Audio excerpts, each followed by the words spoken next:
It's time now for County-Wide, a special presentation of Yavapai Broadcasting News. Join Paul David and Brad Miller as they talk with our community's leaders, newsmakers, and people in the know. You'll hear about the hot topics that affect all our lives here in Yavapai County. And now, here's today's County-Wide. Welcome to County-Wide. I'm Paul David. Good to have you in studio today. Verde River Basin Partnership's Tom O'Halloran back with us once again. I think this is part three. Part three, yes. Series of 4 with you. Yes, thank you very much. Welcome and good morning. Good to see you. Good to see you. Last time you were here, and I want to hit this first, Ann Kirkpatrick was going to be talking at one of your meetings coming up. Yeah, she came to our annual meeting. It was great. We had a great audience. The Congresswoman talked about coordination, cooperation on water issues, the need to deal with those types of issues, the importance of making sure that we have a sustainable water supply, those types of issues. She talked a little bit about some of her other committees that she works on and things like that, but one of her committees, the infrastructure committee that she's working on, transportation and infrastructure, specifically deals with water issues also. Mm-hmm. And so I think you'll see a change in how she deals with things from her last time she was in Congress.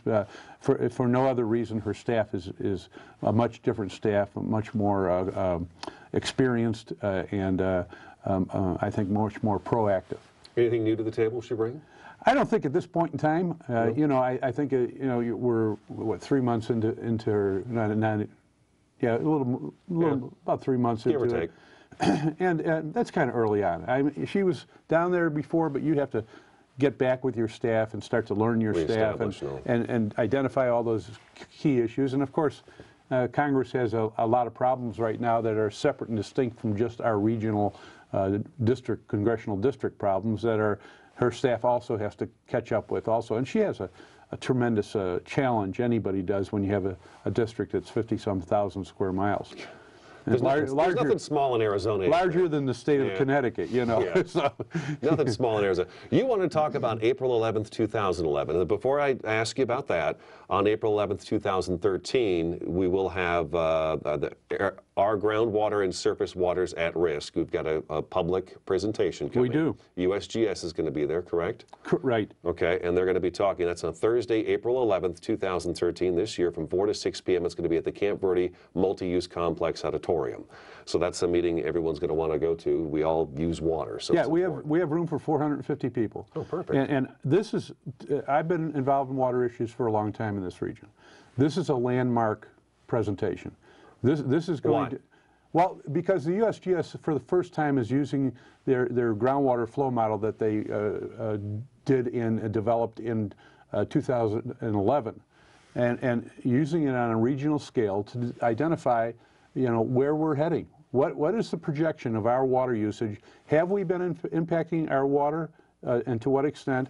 Are we going to continue to do that? And in the future, how much is it going to affect the water supply? And all that incorporates, lawsuits over endangered species, our economic viability, our ability of homeowners to say, my well's deep enough. Well, is it really deep enough? And are you going to have to spend money on that? A tremendous amount of cost implications, how we grow, how do we conserve water. The whole issue of water management is going to be brought to the forefront, and we're going to be able to define for the first time how we're impacting our water supply. And we've had this model since April 11th of 2011. We have. Okay, all right. You wouldn't know it, though. So the USGS has been doing something with this model. The USGS developed the model, okay, along with the assistance of the Yavapai County Water Advisory Committee, ADWR, Arizona Department of Water Resources, and what they did, what these models do, and they're used all over. Yeah, explain to me and everybody that's watching or listening, how exactly do you take a groundwater model like this, and then you come back 2 years later and say, okay, this is the effects down the road? You take all the information you know, and all the historical information, and you put in what the stream gauges have shown you over time, what the groundwater monitoring has shown you over time, what the geology is, what the water usage is.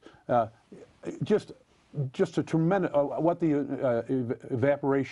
evapotranspiration rate is, you know, how much water is going up in the air, how much water are trees using, and so forth. And that's all gathered into a numerical model. And that numerical model is then run on different scenarios. And so we asked the USGS, we got a private grant, and because our municipalities haven't reached out and said, let's do this.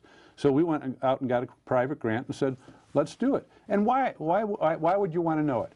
Because everywhere in the world where these groundwater model flow models are is where we have the best water management in the entire area. Phoenix, Tucson, they both have groundwater flow models, and they're working at it. Prescott, and all it is saying, if this happens, if my population goes to this, and I use this much water, and what is the impact of those decisions by our elected officials or the people that manage our water supplies? And it comes up with, here's how deep your wells are going to go down. Here's how much impact you're going to have on your rivers and streams. You know, in Arizona, which many people can't understand, in Arizona you can dry up a stream by law. I mean, you can take water. If you're pumping groundwater, and it just by happens, law in Arizona, you can. Oh yeah, because Arizona law doesn't connect the two. Arizona law says groundwater and surface water are not connected. Forget what science it says. Forget what everybody else in the world understands. In Arizona, the two aren't connected, and so you can keep the same with your neighbor. If your well is deeper than your neighbor's well, and your neighbor starts to lose water, yeah, you just keep pumping away and take their water. I mean, it's archaic, and so, which leads you to the need for. That's why groundwater flow models are so important, because it's the only tool we have available, the only tool out there that we have available that allows us to bring all this information in, put it into a computer system, and identify. I mean, this is the same type of a thought process, modeling, that lands people on moons. It tells us when we send a satellite up, you know, this is where the satellite's going, and here's its projection, and here's how we know, because we've put all the information that we know into a computer. Now, we don't know everything about space. Space is out there, and we learn something new every day. Well, I'm older than you, so you know more. No, I don't know more. But when I was growing up, you know, they were talking about millions of stars. Now they're talking. Then they started talking about billions of stars. Now they're talking about tens of billions of stars, and the Earth, the universe has expanded all over the place. But they were still able to land a person on the moon by putting information into a computer and saying, without knowing all that. They didn't have to know all that. They knew the physics and the science of what they needed to know at that point in time. And as knowledge has come in, they've expanded that process and put that into the computer, and now they have a more refined.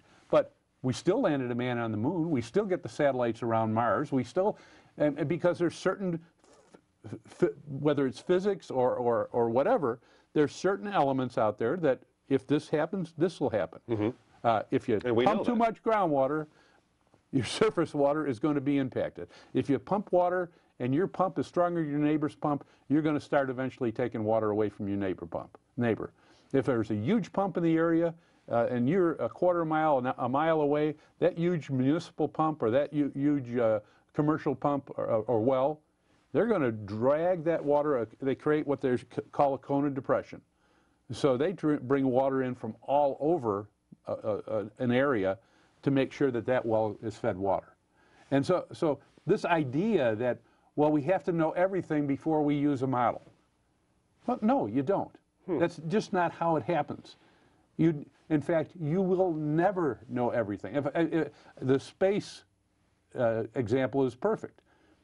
We will never know everything about space. Ever. Ever. Never, ever. Right. And yet, the best scientists in the world, the people that land people on moons, the people that land an orbiter on Mars. I know, get some pictures back. Not only landed on Mars, landed in a spot on Mars where it's going to be able to land and move around and know where it's at all the time. So amazing. They use computer models. And then we say, we have to know everything. No, we don't. We have to know what we know and say, let's use what we know, because right now we're not doing it. Mm-hmm. You can have all the science in the world out there, but if you don't gather it in one spot and say, how does this all interrelate to the information all interrelate, you know, you're guessing. Mm-hmm. No, so this is a predictive model. You can take the results and say, well, I don't believe them, and then go bury the kind of the ostrich thought process. In the sand. You know, I don't believe those. I'm going to bury my head in the sand. Well, if you don't believe them, if you don't believe that we're impacting water, if you don't believe that surface water and groundwater are connected, if you don't believe all of those things, you better find a sand pile. But if you believe that you need to do something and be proactive instead of reactive, because our water supply is so critical to us, then it'd be good for you to say, okay, based on this, I better put a red flag up, and I better, if the information is bad, and I have to adjust how I do things.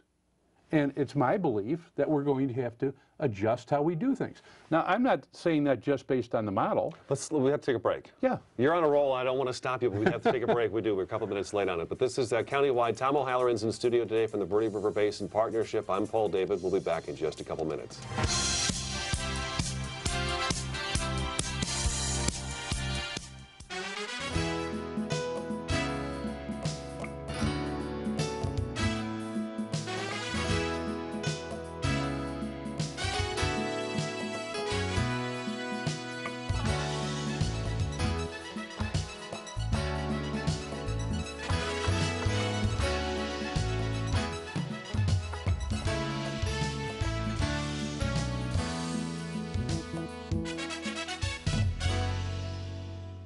Having a fire escape plan is very important to keep your family safe and together in the event of a fire. When you awake to the sound of a smoke detector and smoke in your room, don't stand straight up. Carefully roll off your bed and stay low under the smoke. If your door is shut, feel the door with the back of your hand. Slowly open the door if no heat is felt. Always stay low until you get to the outside of your home. Always have two ways out of your house and a specified meeting place somewhere outside your home. Home escape plans should be drawn up and rehearsed on a regular basis. This could be the difference between life and death if caught in a fire. Wow, these are really good. You act surprised.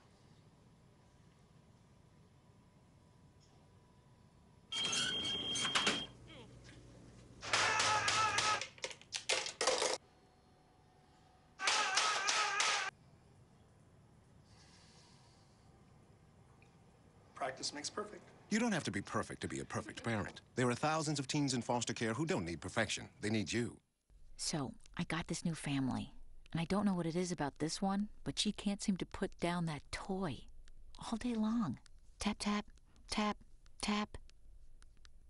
Oh, and she even talks to it. She talks to that more than she talks to him.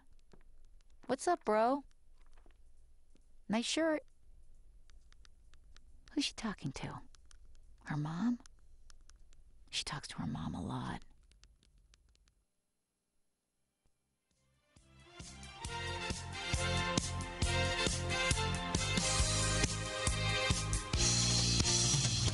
Welcome back to Countywide. Good to have you along. Verde River Basin Partnerships. Tom O'Halloran in studio today. VRBP.org for more information. I went to your website today. It looks very good. Oh, thank you. Very nice. It's very a brand nice. new website. Thursday, April 11th, 2013. This year, April 11th, from 4 to 6 p.m. at the Camp Verde Multi-Use Complex Auditorium. The USGS is their water model. They've kind of taken it and basically applied it to this region, and it'd show us what the results of our water usages are in the future. Am I saying this right? Or? You're saying it right, and that's the best way to say it to the lay person out there. I mean, that's what I'm very lay. I'm very lay. It's a predictive model, and it's going to make some predictions on the future, and you know, it's going to fall within a range. Mm-hmm.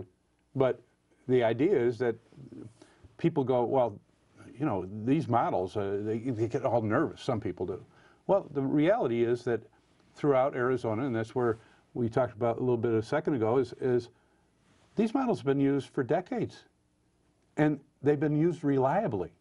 And so, well, have we talked to these people, these communities and these government agencies that have used these models in the past, and had them come forward and say, look, you know, we've been using this model for this many years, and this is how we utilized it and how we used it. I'll be honest, the word growth, I think, is the big fear. The end of growth in the Verde Valley is what scares a lot of people, that because we need growth. well, you want to have a growth problem, then make sure you don't manage your water appropriately. You want to have a growth problem, make sure the headlines say, wells going dry. You want to have a growth problem and a tourism problem and an economic problem, make sure you have the headline, Verde River going dry, Oak Creek being impacted, lawsuits over water. That is what people look at and say, whoa. When you say, we are managing our water appropriately and sustainably for the future, people don't say, I'm not going to move there. They say, they are doing such a good job, I'm willing to move there in that desert environment. Now, why do I have confidence in that? Because that's exactly what's happened in Phoenix, exactly what happens in Tucson. Now, they have the Central Arizona Project water, but we're going to have to do things in a different way, potentially. And so what do? You conserve more, you reuse water, you inject appropriately treated water back into the ground. You make sure that your land management issues are taken care of appropriately, and then by that, right now, I mean the forest and stuff, that they're yielding as much water as they initially. You know, a lot of our national forests here were designed and not designed, but were put in place to protect watersheds. They weren't necessarily the Tonto and the Sitgreaves National Forest and not the Coconino, but those two forests were put there because people, even back then at the turn of the last century, said, we need to find a way to protect these lands because they are so important and critical to the water supply of this entire state. And a lot of our water doesn't come from the Verde Valley, it comes from up on the rim area. Sure. So, and that's why all the major creeks are along that side of the river and not on the western side. They're on the eastern side. Oh, interesting. Oak Creek, Okay. Clear Creek, Fossil Creek, Right, they're I all hadn't over thought there. about that. Right, Yeah. right. You don't see a bunch of creeks coming from this direction. And so, you know, how do we make sure that people want to come into this area and that we provide the area with the appropriate water management philosophies and work together? You know, the idea that we're not interconnected, you know, we talked about groundwater, surface water. Well, Cottonwood's here, Clarkdale's over here, Camp Verde's here, Sedona's over here, and it's like, well, we'll handle water differently over here than you guys over here, and you make your decisions over here, and it's because we're not interconnected. Well, if there's a lawsuit on the river, you're all interconnected. If if Cottonwood or another entity has to go up to Sedona and get water, you're interconnected because they're allowed to go up there and start bringing groundwater down here. If there's a shortage down here, there's nothing in state law that would prevent that. It's costly, but you know, nothing in state law that prevent it because you're within the same basin. I mean, you are not only interconnected, you're dependent on one another for your water supply. And that's what regional water management is about, that interdependency and the recognition of that. And that's when people go, they have their act together. And so the best economies in the state of Arizona are those areas that have groundwater models and use those groundwater models as a predictive tool to base their groundwater management decisions on and their surface water management decisions on. The worst areas are areas, the Verde Valley. 1950, I think I talked to this the last show, 1950, 248 groundwater wells. Wells, right. Now, somewhere between 6,400 and 6,600 groundwater wells. And groundwater wells. And why is that important? Well, because if you have a bathtub here and stable state, the water going in and the water going out are the same when it hits that overflow valve. Right. As long as that water stays the same, which is how an aquifer works and a stream works, then you have that constant flow. Put one well in there and you start to destabilize that. So you have to compensate some way. And you can't compensate through guesswork. Okay, I'm drawing this much out. How do I put that, make sure I have enough water to keep that constant state? Well, if you start putting thousands of wells in, then you go, how do I do this? Well, you do it by knowing what your resource is and understanding your resource.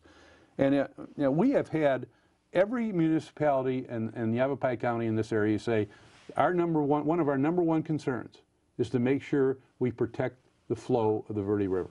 Now, there's going to be some people that say, we'll protect it at this level or this level, but protecting the flow of the Verde River. It's important. We have to take another break. Yep. Tom O'Halloran in studio today, Verde River Basin Partnership. I'm Paul David. This is Countywide. We'll be back in just a couple minutes. I got no pulse for losing. Shocking. Drives it road all the time. Just had a few drinks. Just can't be happening. Are we clear? Clear. We just buzzed. Just buzzed. You didn't tell us that, sir. You're right. This isn't happening. You'll be fine. I feel good. Really? No, not really. Buzz driving. Maybe we should stop acting like it's no big deal. Shocking.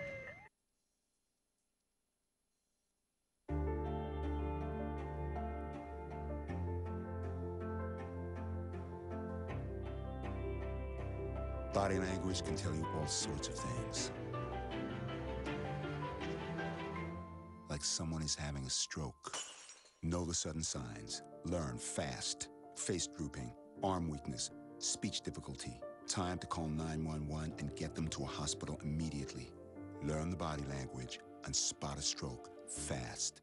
Fire can happen at any time. What would you try to save? My family photos. My grandfather's war memorabilia. My dogs. I'm firefighter Brandon Wacker with the Cotton Fire Department. A working smoke detector is your best defense in the event of a fire. Make sure you have a smoke detector in every room except your kitchen. Test them monthly and change the battery once a year. Take the time to save the things you can't replace.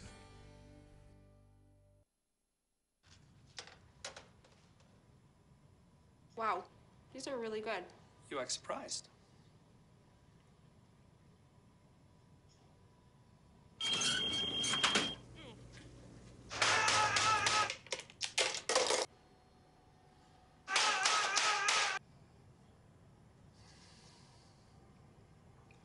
Practice makes perfect. You don't have to be perfect to be a perfect parent. There are thousands of teens in foster care who don't need perfection. They need you.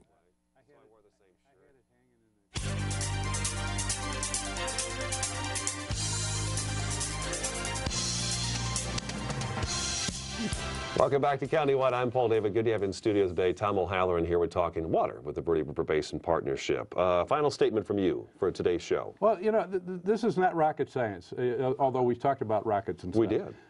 What it is basically getting back to that bathtub. If you're taking more water out than it's going in, and that's called recharge, water going in, and that water drops below the valve, the overflow valve. Mm-hmm. What occurs is that valve is a spring, and that spring goes dry. And so for every one of those springs that goes dry, we have less surface water. And when those springs, and when that starts to affect our springs that feed our river and creek, we have less base flow. We have less water in the river during normal running of the river, not over runoff events, but day-to-day water in the river. And that's how rivers go dry, and Arizona has a great history of that. Mm-hmm. And so why would you not use the best tool available, recognized throughout the world as the best tool available to be able to manage your water supplies? What? Ask that question of anybody that doesn't want to use it. You're coming back to do another show with us in April 4th. I am.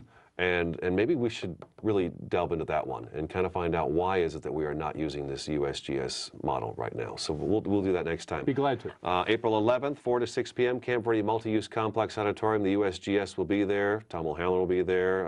Verde River Basin Partnership will be there. And hopefully a lot of public will be there, too, to kind of see this water model and what they've kind of taken it and shown us how we are going to affect ourselves in the future with our water. The most important meeting in water this area has seen in decades. I would agree. I would agree. All right, that's today's Countywide. Thanks for coming in, Tom. Thank you. Good seeing you. Had fun. That's today's Countywide. We'll talk to you again next time.